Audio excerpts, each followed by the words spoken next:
TurboQuant. That's the name of the latest paper from Google. And let me be honest, this paper was a little way over my head. So, what we're going to do today is use AI tools to try and see if we can get a little understanding of this paper and try to see what AI tells us about this. So, welcome to the series on Decode Papers with AI in the Lax AI channel. And let's jump right in. So the first AI tool that we usually use is Saral, and it's accessible at saral.democratizedresearch.in. And then we click on Saralify and then log in with the Google account and wait for that to happen. And once that's done, what we can do is we can upload the papers and see what it offers. So the first step is you can either configure the keys or I'll just do skip for now and use the system keys. So then I'm going to select PDF document. So I've already downloaded the TurboQuant paper. So I'm just going to upload this again. And these are the options that I have with me, right? So my usual favorite one is one-click podcast because it gives a quick overview of the paper. So let's see what this does. So generate podcast, and so it may take a couple of minutes or so.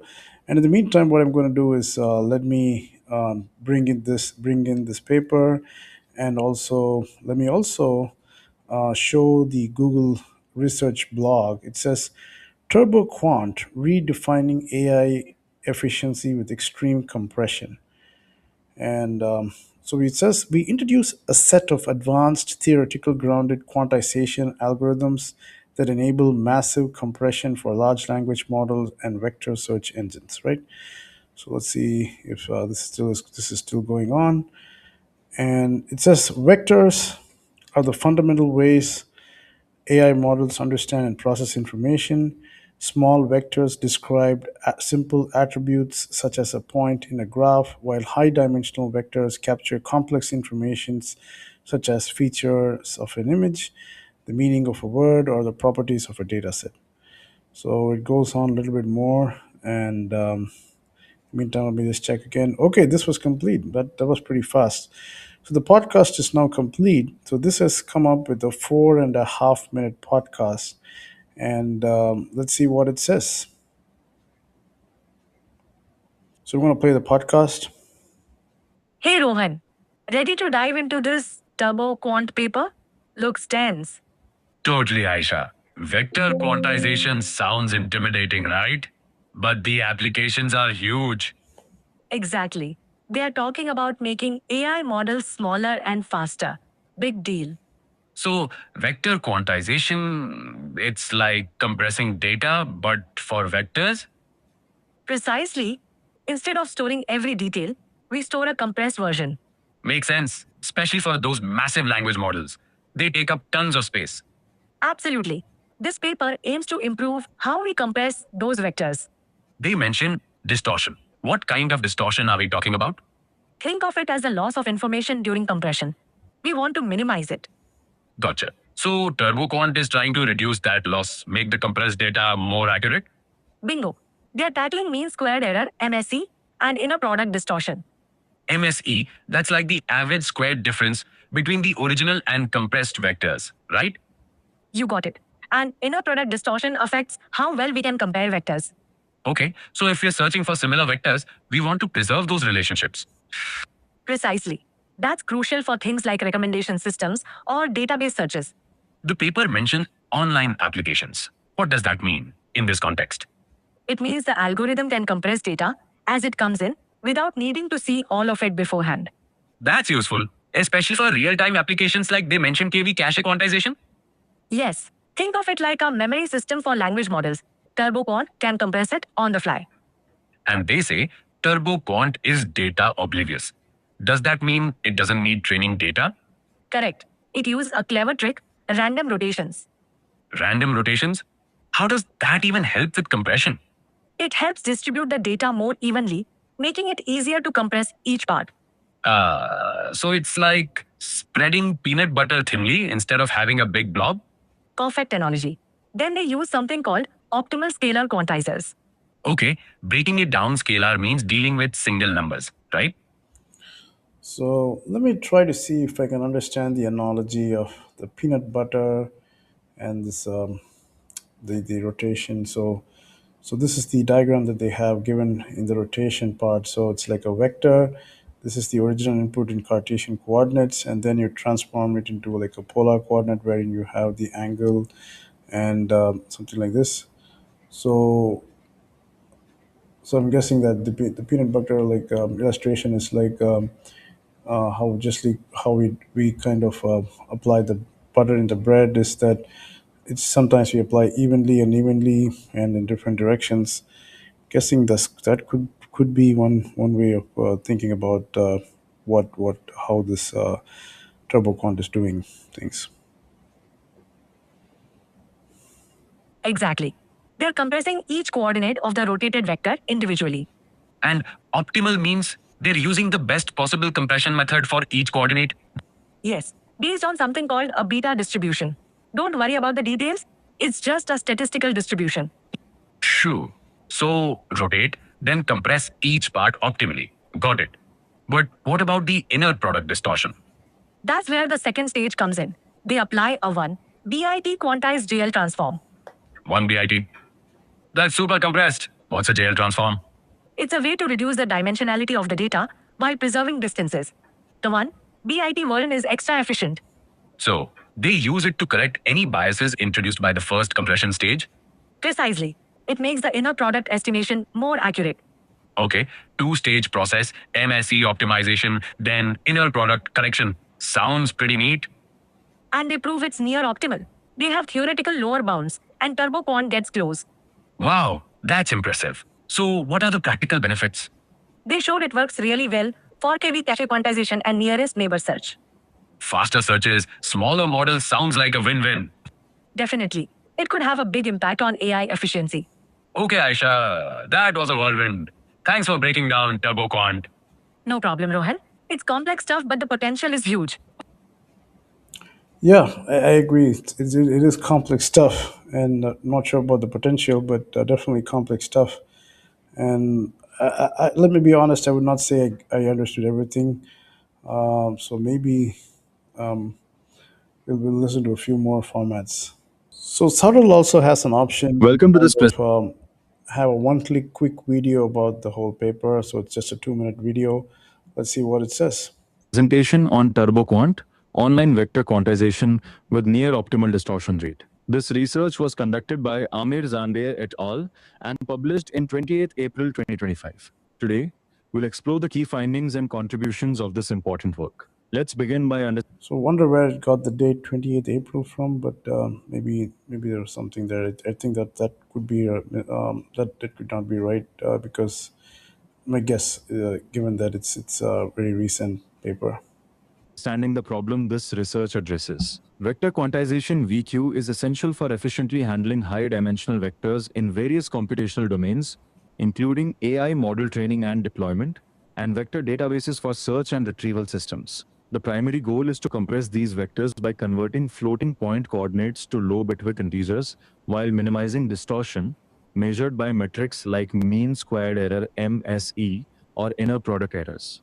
The methodology of TurboQuant involves two core algorithms, one optimized for mean squared error, MSE, and another for inner product distortion. The MSE optimized TurboQuant MSE begins by applying a random rotation to the input vectors. This rotation in high dimensions results in coordinates that follow a beta distribution, which approximates a normal distribution. Experimental results validate the theoretical findings of TurboQuant. In terms of empirical validation, section 4.1, both TurboQuant Prod and TurboQuant MSE were applied to inner product estimation. Figure 1 shows that as bit width increases, distortion decreases for both methods.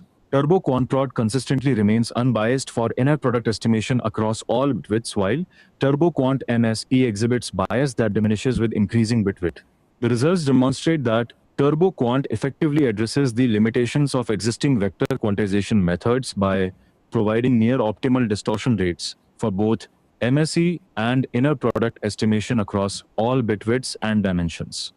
The key innovation lies in the two-stage approach for inner product quantization, which overcomes the bias introduced by MSE optimized quantizers by applying a QJL transform to the residual. TurboQuant presents a novel and highly effective approach to online vector quantization, achieving near-optimal distortion rates for both mean-squared error and inner product estimation. Its data-oblivious nature and accelerator-friendly design make it well-suited for real-time applications, particularly in the domains of large language model inference and high-dimensional nearest neighbor search.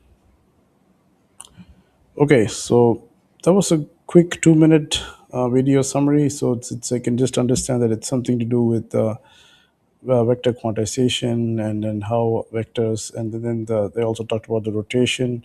The input can be rotated. That helps. And I think somewhere in the middle, I saw this Johnston Lindenstrauss or something like that. And even it was there in the blog as one more paper, quantize Johnston Lindenstrauss. So this reminds me of an old paper and a series of papers that I used to read. I think the seminal paper in this one of the seminal papers in this area was called I forgot the name of the paper, but this is like sparse representations for face recognition or something like that, and or sparsity based something face recognition. Wherein what they would do is that they would use the test data set as a linear combination of the training data set, and they would like formulate the problem that way, and try to like use sparse representations and random projections to kind of and kind of like find the coefficients. And at that time they would use this. So interestingly, the Johnston Lindenstrauss theorems. And then that was a seminal paper, and then that was further used in multiple domains like iris recognition and so many other domains. It has probably lots of citations now, and I used it in my research and my thesis as well. So I just remembered those at this stage in time. I used it to like classify malware into different families. But yeah, so we get some kind of picture idea here, not a full idea, I would say at this point. So what we'll do is there is one more format in the NotebookLM. So I already uploaded the paper and I've asked it to kind of generate a video. So that's probably the last AI tool that we'll listen to and see if we can get at least some idea this paper is about. So there's a 7 minute video from NotebookLM. So let's try to see what it is. Right into it. We live in this amazing age of incredibly powerful AI models, right? These giants that can write code, create stunning art, and answer just about any question you throw at them. But here's the weird paradox. For all that brain power, they are constantly running out of room. They have a massive memory problem. And today, we're going to look at the very clever trick that might just be the solution. So you gotta wonder, right? How can something so smart be so, well, constrained? Why is it that these massive models with billions and billions of parameters struggle with what's basically their short-term memory? Well, it turns out the problem isn't the model's brain itself, it's the size of its scratch pad. And the main culprit here has a name. It's called the KV cache.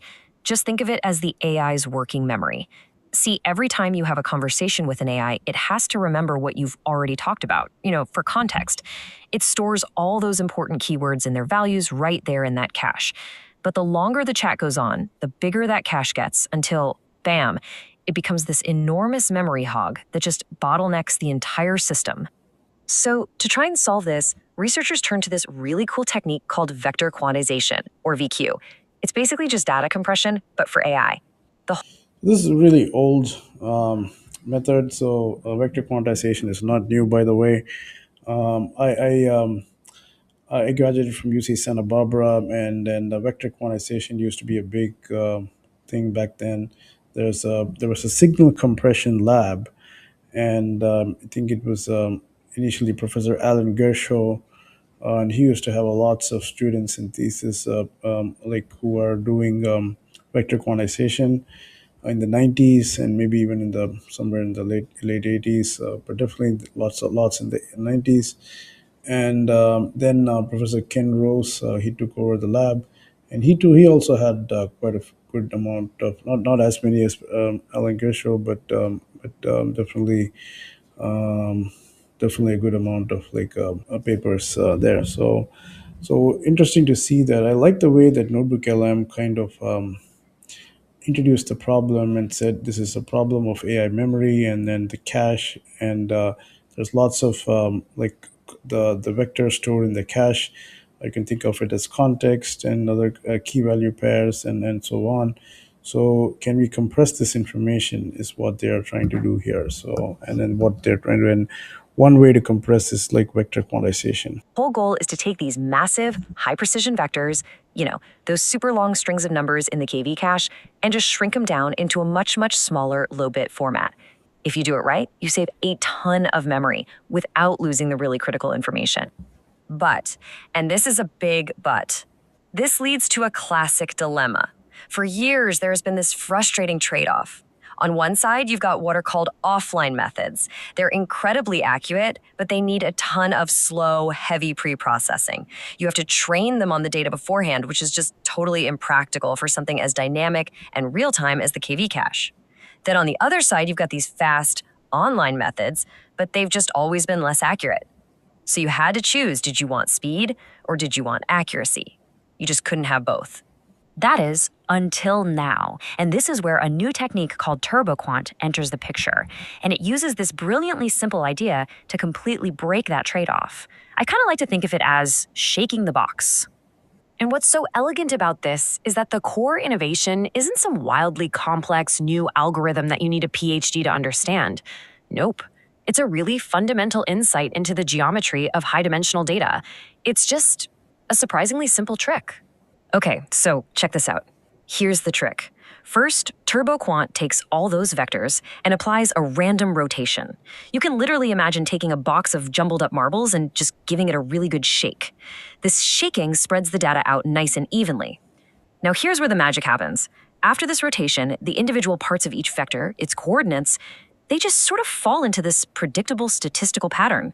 And because they're now predictable and pretty much independent, you can compress each coordinate one by one super, super efficiently without them messing with each other. It's just genius. But you know what? The team behind TurboQuant didn't just stop there. They realized that different AI tasks have different needs, so they So I really like the way in which it explained TurboQuant and like how you just like shake up the data, rotation in this case. So that was really nice. developed two specialized versions, or you could call them flavors, of the algorithm. One is built for pure raw accuracy, and the other is built for what you might call statistical purity. And this visual illustrates the difference perfectly. Just look at these error distribution plots. On the left, for TurboQuant Prod, you can see the errors are perfectly centered around 0. What that means is it gives a perfectly unbiased estimate, which is absolutely critical for things like search tasks. Now look at the right, for TurboQuant MSE.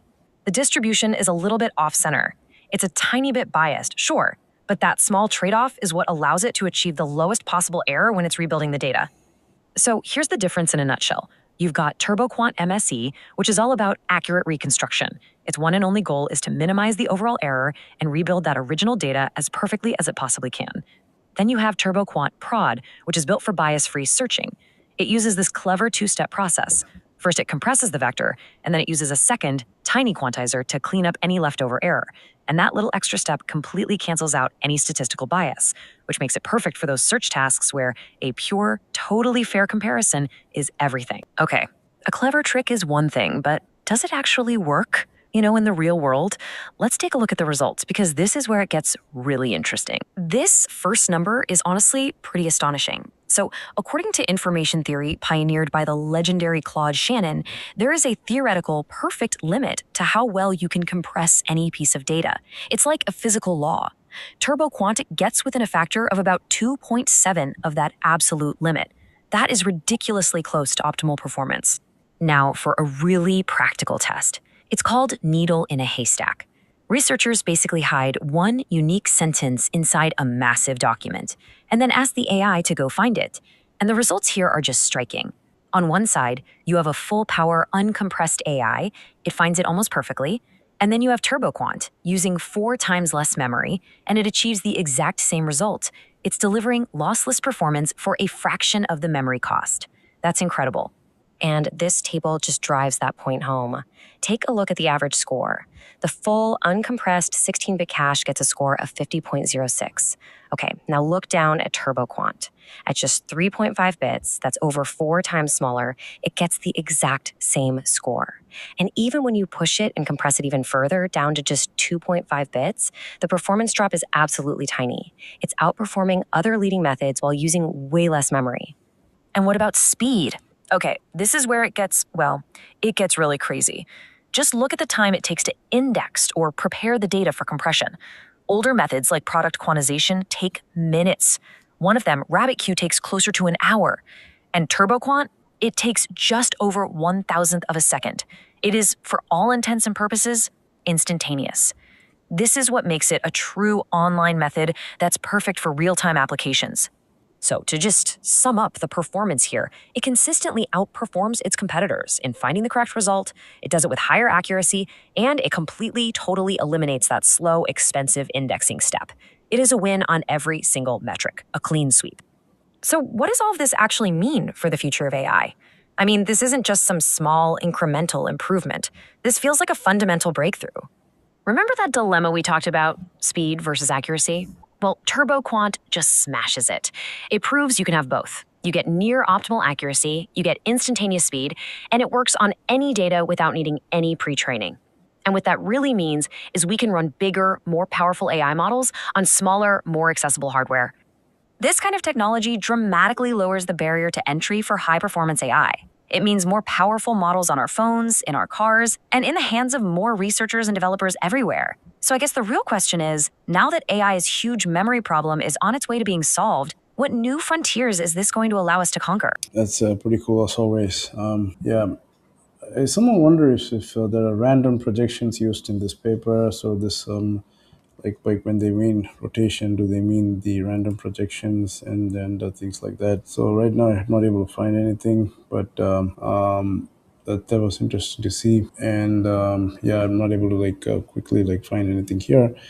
But overall, I think that this is one of those complex papers, which even with the help of AI, we may need a little bit more help. So unless you are in that field for sure, right? Like if you're in the compression field or any other field, you may understand this a little bit. I mean, for others, you have to spend some time on. So I think that was mostly it for now. So that's it with TurboQuant. Yeah, I wouldn't say I understood everything, but yeah, let me maybe even go have a more detailed look. But I should also agree that this is not my complete area of expertise. So maybe there's a limit to which how much AI tools can help, maybe. But again, or I maybe need to prompt better and ask it to kind of say, okay, help me understand the paper. But anyways, until next time, we'll come up with another paper. So see you.